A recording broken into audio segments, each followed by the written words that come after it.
सही टाइम पे middle order पे, लोअर मिडल ऑर्डर को बैटिंग करने का मौका मिला है, और वो भी प्रेशर सिचुएशन में, ताकि आगे जाके जब हम और इम्पोर्टेंट मैच और इम्पोर्टेंट स्टेज पे जब हम खेलेंगे तो उस टाइम पे सबके मतलब एक्सपीरियंस होना चाहिए कि सबने रन बनाया है, सबको अपॉर्चुनिटी मिली है मिडल में जाके थोड़े रन बनाए। तो ऐसा अच्छी बात है कि सबकी बैटिंग आ रही है। कभी कभी पास्ट में ऐसा भी हुआ है कि टॉप 3 उनके परफॉर्म कर रहे हैं, रन बना रहे हैं। और वैभव सूर्यवंशी जैसा खिलाड़ी मेडन ओवर खेलने के बाद विकेट गवा दे, ध्रुव जुरेल 0 पर चले जाएं और पहले 4 ओवर में जायसवाल भी चले जाएं, उसके बाद भी आप 40 रनों से मैच हारे, तो उसका मतलब है गुरु या तो आपने गंदा खेला या सामने वाले ने बड़ा बेहतर खेला। राजस्थान रॉयल्स और एलएसजी का मैच 2 चीजों के लिए था। एक, क्या एलएसजी कमबैक कर पाएगी या यहीं पर थैंक यू। दूसरा, राजस्थान रॉयल्स क्या क्वालिफिकेशन की तरफ बढ़ेगी, क्योंकि 8 पॉइंट तो जल्दी मिल गए थे। पिछले साल भी वो जल्दी जल्दी ऊपर आए थे, फिर चोक कर गए थे। इस साल भी चांसेस लग रहे हैं, लेकिन इस मैच को उन्होंने बचाया क्योंकि उनके पास सर जडेजा की है छाया। हाँ जी, सर जडेजा, जीते की चाल, बाज की नजर, और जडेजा पर कभी डाउट नहीं कीजिए। आज परिस्थितियां कठिन थी तो 29 गेंदों पर 43 रन की पारी खेली और उसके बाद गेंदबाजी में भी विकेट निकाले और मैच जो है वो खत्म कर दिया। पूरन का विकेट निकाला और इसे उठा के जेब में अपने रख लिया, मानो कहना चाह रहे हो कि भैया तुमको हम जेब में रखते हैं। उधर बिश्नोई बाबू ने भी विकेट निकाला तो आज दिग्वेश राठी का सिग्नेचर स्टाइल कर दिया। लेकिन यह सब बनता था क्योंकि राजस्थान ने अच्छा खेला। राजस्थान रॉयल्स आज एक बेहतर टीम थी, गेंदबाजी खासतौर पर बेहतर थी। ब्रिजेश शर्मा जैसा नया लड़का आता है और वो आके 2 विकेट निकाल जाता है। जोफ्रा आर्चर आज अपने बेस्ट पर नजर आते हैं, मतलब बेस्ट क्या है कहूं, बीस्ट मोड में नजर आते हैं। 4 ओवर 1 मेडन, 20 रन, 3 विकेट। वो जो गेंद जोफ्रा आर्चर गिर रही थी जिसमें हवा नहीं लग रही थी, I think he was something different. आज Jofra was different. Same Nandre Burger, 4 over 27 run, 2 wicket. बाकी जरूरत खास पड़ी नहीं, जडेजा आज इकोनॉमिकल थे। एक गेंदबाज कम था आज आरआर के पास, लेकिन उन्होंने कहा कोई बात नहीं, आज हमारा दिन है और इस दिन को हम निभाएंगे। बट ये मैच वही मैच है, ये क्या हुआ, कैसे हुआ, क्यों हुआ, क्योंकि आरआर 77 फॉर 5 थी यार, 77 पर 5, और उसके बाद आप 20 ओवर में 159 बना ले जाते हो तो फिर आपकी तारीफ बनती है। 77 फॉर 5। आरआर की बैटिंग इतनी डीप नहीं है, आज उन्हें अपना इंपैक्ट प्लेयर बैटिंग में लगाना पड़ा, तभी तुषार मैगराथ जो है वो गेंदबाजी करने नहीं आ पाए। लेकिन तो पिच पे बाउंस भी था, पिच जो थी वो जबरदस्त गेंदबाजों को हेल्प करी थी। एडन मार्करम साउथ अफ्रीका के लिए वर्ल्ड कप में काफी रन लगा कर आए थे, ऐसे में क्यों वो नहीं आते पता नहीं, but Ayush Badoni run out हो जाते हैं। ऋषभ पंत तीसरी बॉल पर आउट हो जाते हैं। मार्करम, उसे आप जोफ्रा आर्चर का एक्सीलेंस कहेंगे या मार्करम का खराब शॉट, बट और थैंक यू आते हैं। और उसके बाद फिर निकोलस पूरन का एक और फ्लॉप शो जाता है। हिम्मत सिंह आते हैं, एक छक्का मारते हैं, आउट होते हैं। मुकुल चौधरी छाती के ऊपर गेंद एक्सपोज होना शुरू हो गए हैं, उन्हें इस पर काम करना होगा। बाकी तू चल मैं आता हूं वाली कहानी होती है और मैच खत्म हो जाता है।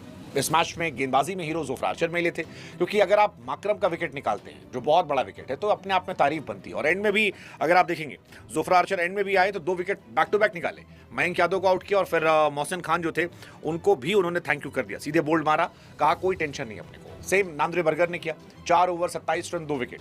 मिच मार्श का विकेट निकाला। मिच मार्श का विकेट एक्चुअली आई थिंक इस मैच का सबसे बड़ा टर्निंग पॉइंट था, क्योंकि मिच मार्श और मुकुल चौधरी दोनों खेल रहे थे। मिच मार्श ने छक्का मारा और शतक पूरा किया, और फिर नांद्रे के पास रियान पराग गए और कहा स्लो करो, और वो एक स्लो बॉल जाती है, मैच खत्म होता है। फिलहाल राजस्थान रॉयल्स जो है 10 पॉइंट पा गई है। आज राजस्थान पावर भाई बड़ा इंपॉर्टेंट मैच जीता, मतलब कि 160 उन्होंने बनाए, वो भी जडेजा की बदौलत, नीचे उसने रन्स किए, बट लखनऊ और पंत नहीं चल पा रहा। लखनऊ वाले वो जो संजीव यार इतनी महंगी टीम है ये, मुझे तो लगता है पाकिस्तान में जैसे हमारी पिंडीज सबसे महंगी टीम है और सबसे नीचे है, तो कुछ उसी तरह का पैटर्न जो है यहाँ पे भी चल रहा है। ये इनके मुकद्दर पता नहीं कब बदलेंगे। एलएसजी के इन्होंने पिछली बार वो केएल राहुल को भी इन्होंने ट्राई कर लिया कप्तानी के तौर पे, वो भी नहीं चल पाए। अब ऋषभ पंत के साथ भी महंगे क्रिकेटर्स में से एक शुमार हो रहे हैं। पिछली बार तो मेरे ख्याल में ऋषभ पंत सबसे महंगे बिके थे। बिल्कुल, ऋषभ पंत और शरद जो दोनों सबसे महंगे थे, एक 26 और 27 करोड़ का। तो वो तो उधर चल रहा है आपकी पंजाब में, सरपंच साहब, ये नहीं चल रहा और बिल्कुल ही फ्लॉप हो रहा है। एक उधर चलना है, एक उधर टेरेबली फ्लॉप। वो बड़ा कमाल का क्रिकेटर है श्रेयस अय्यर जो है ना, आई रियली कप्तान की बातें हो रही हैं कि स्काई को निकाल के वो कप्तान बन रहा है। तो बनना चाहिए ना, बनना चाहिए, जो डिजर्व करता है उसको कप्तान बनना चाहिए, और वो आपकी टीम के अंदर एक बहुत बड़ी स्ट्रेंथ लेके आएगा। मैं तो पहले से कह रहा था कि उसको तो इवन वर्ल्ड कप स्क्वाड में भी होना चाहिए था, बट उसके साथ थोड़ी सी वो गुड बुक्स में नहीं है ना बड़े साहब के। तो लखनऊ की व्यूअरशिप तमाम टीमों में से सबसे कम पे, आई डोंट नो, शायद इस तरह की क्रिकेट खेल रहे हैं या वहाँ पे आबादी कम है या क्या हिसाब किताब है। तो जो लखनऊ के जो मैचेस हैं उसकी सबसे कम व्यूअरशिप आ रही है आईपीएल की। बाकी जितनी सारी टीमें, आरसीबी की सबसे ज्यादा, बाकी फिर सीएसके, मुंबई इंडियन वगैरह उनकी, और फिर आगे पंजाब, और फिर आगे केकेआर की अच्छी, हालांकि वो हार रहे हैं, लेकिन नीचे जो है ये सबसे बॉटम पे 10वें नंबर पे था। I don't know what is the reason, लेकिन Steve Smith is a legend. He showed greatness. हर greatness नहीं है भाई, वो लड़का है.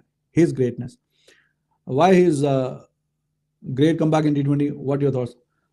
देखिए ऑस्ट्रेलिया के पास ऑप्शंस तो अच्छे मौजूद हैं, लेकिन अब इसने जितनी ज़्यादा क्रिकेट इंप्रूव की है तो I think he is knocking at the door. Australia का भी जो हाल हुआ आपने देखा, तो ये एक अच्छा डिपेंडेबल बैट्समैन है और अभी ये 160-70 के स्ट्राइक रेट से रेगुलर खेल रहा है और 200 पे भी आज भी 200 के स्ट्राइक रेट से किया। He is good against the spinners, he is good against the fast bowlers, और गुड बुक्स में आना जरूरी है, और गुड बुक्स में नहीं आएंगे तो फिर प्रॉब्लम बनेगा। आप क्या करेंगे? आप T20 वर्ल्ड कप की चैंपियन टीम के कप्तान को बदलेंगे आप? ये सवाल बनता है ना। बिल्कुल बाबर, इंडिया में ना इतना टैलेंट है ना बाबर भाई, मतलब बंदा क्या बात करे, इतने प्लेयर। पंजाब को देखें, प्रभ सिमरन, मतलब कि ये प्राण छारिया, सूर्यवंशी की बातें हो रही हैं, जासवाल आज भी 12 बॉल 22 कर गया, मतलब इतना टैलेंट है इंडिया में ना। हमारे यहाँ भी बहुत टैलेंट है, आपको पता है, हमारे यहाँ भी बहुत टैलेंट है, और खासतौर पे सूटे लगाने वाला टैलेंट अब एक बार फिर सामने आया। मोहम्मद नवाज पकड़े गए हैं भाई।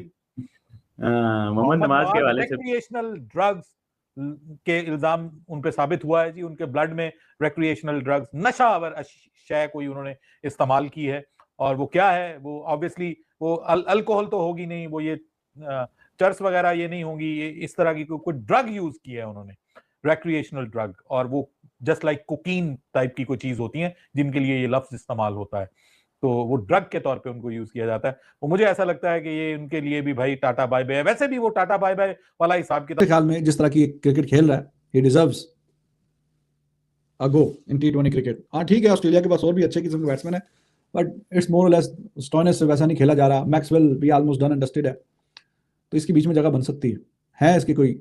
इसका गोल है कि मैंने ओलंपिक्स 2028 में जो है क्रिकेट की टीम में आना है, तो सोचा हुआ है, तो शायद आज का मैच सिर्फ एलएसजी ही हार सकता था। हाँ, both bowlers they did actually the decent job. Bowlers का कसूर नहीं है, 160 कोई इतना बड़ा टोटल नहीं है, 160 से नीचे का अगर आपने 160 भी चेज नहीं करना तो टीमें तो। दोस्तों, लखनऊ और राजस्थान के बीच जब मैच शुरू हुआ तो राजस्थान की टीम पहले बैटिंग करने के लिए आई। ओपनिंग के लिए वैभव सूर्यवंशी और यशस्वी जायसवाल आए, लेकिन वैभव सूर्यवंशी नहीं चली, यशस्वी जायसवाल भी नहीं चली। देखा जाए तो राजस्थान की टीम का पावर प्ले तो ख़राब रहा, लेकिन किसी न किसी तरह 159 रन बना दिए। और जब लखनऊ की टीम रन चेंज करने आई तो लखनऊ की तरफ से बैटिंग पूरी तरह से फ्लॉप रही। राजस्थान की तरफ से इतनी टॉप क्लास बॉलिंग की गई कि लखनऊ की टीम यह मैच 40 रनों से हार गई। दोस्तों, अगर हमारे इस चैनल पर नए हो तो चैनल को भी सब्सक्राइब कर लें, क्योंकि ऐसी वीडियो के साथ आपसे मिलते रहेंगे।